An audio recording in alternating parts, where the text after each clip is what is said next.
আমাদের বিলিয়ন বেকার সাহেব আসতেছে। এটা তুই ঠিক কইছিস, বিলিয়ন বেকার নামটা ঠিক আছে। এই এদিকে আয়, এদিকে আয়, যা বস।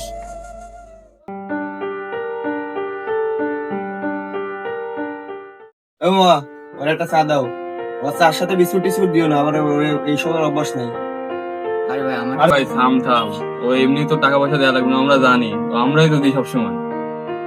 কি অবস্থা? তুই ছিল আমাদের ব্যাচের সবচেয়ে ব্রিলিয়ান্ট স্টুডেন্ট, আর এখন তুই আমাদের মধ্যে সবচেয়ে ভিখারি। তোর জন্য সবার সামনে এখন আমাদের লজ্জা করতে হয়। আরে আর কইস না, আমাদের জুনিয়র ব্যাচ গুলো ওর তো এখন মাসে ভালো টাকা কামায়, আর ও দেখ ওর কি অবস্থা। আরে তোর সাথে এত কয়ে কি লাভ? তুই ঘুরে ফিরে খাইস, ধান্দাবাজি করিস, সবার থেকে ফিরে ফিরে নিয়ে খাইস। আসলে তোর মতো এরকম একটা লাইফ পেলে আমি কিছু করতাম না। আরে নে নে, তুই খাওয়া শেষ কর, আমরা বিল দিয়ে যাচ্ছি, আমাকে অফিস টাইম হয়ে গেছে। আর ভাই আরেকটা কথা, মাঝে মধ্যে আমাদের সাথে আমাদের অফিসের বস কর্মচারীরা থাকে, ওদের সামনে যে আবার তুই কামারি করিস না। বুঝিস তো আমাদের একটা মান সম্মান আছে।